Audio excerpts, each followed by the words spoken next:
विकास समाचार मध्ये आपले स्वागत। केदारनाथ मध्ये भूस्खलन, 3 यात्रेकरूंचा मृत्यू, 8 जखमी। उत्तराखंड मधील केदारनाथ मंदिराकडे जाताना पावसामुळे झालेल्या भूस्खलनात किमान 3 यात्रेकरूंचा मृत्यू झाला, असे अधिकाऱ्यांनी सांगितले। उत्तराखंडच्या रुद्रप्रयाग जिल्ह्यातील गौरीकुंड केदारनाथ ट्रेकिंग मार्गावरील चिरबासा परिसराजवळ झालेल्या या अपघातात 8 जण जखमी झाले आहेत, त्यांना रुग्णालयात दाखल करण्यात आले आहे। महाराष्ट्रातील नागपूर येथील 31 वर्षीय किशोर अरुण पराते, महाराष्ट्रातील जालना जिल्ह्यातील रहिवासी 24 वर्षीय सुनील महादेव काळे आणि रुद्रप्रयाग येथील अनुराग बिष्ट अशी मृतांची नावे आहेत, असे एका अधिकाऱ्याने पीटीआय या वृत्तसंस्थेला सांगितले। केदारनाथ यात्रा मार्गावरील चिरबासा येथे भाविक ढिगाऱ्याखाली गाडले गेले। राज्य आपत्ती प्रतिसाद दल आणि जिल्हा आपत्ती प्रतिसाद दलाचे पथक बचाव कार्य करत आहेत। रुद्रप्रयागचे जिल्हा दंडाधिकारी यांनी समाज माध्यमावर पोस्ट केले। इजा आणि जीवितहानी होण्याची शक्यता कमी करण्यासाठी प्रयत्न सुरू आहेत। जिल्हा प्रशासनाने प्रवाशांना सुरक्षित ठिकाणी राहण्याची विनंती केली आहे, असे वरिष्ठ अधिकाऱ्यांनी सांगितले। उत्तराखंडचे मुख्यमंत्री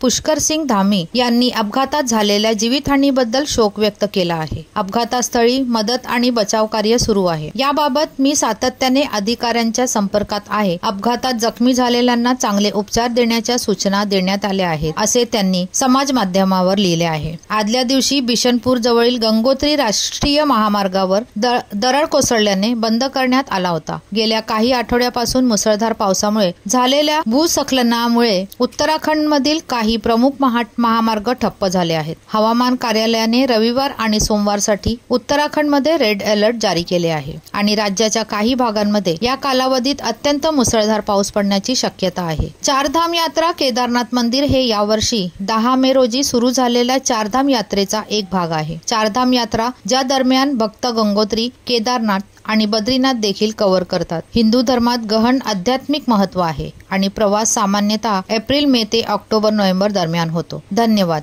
वसईहून मी शहनाज शेख, विकास समाचार। चॅनलला लाईक, शेअर, सबस्क्राईब जरूर करा।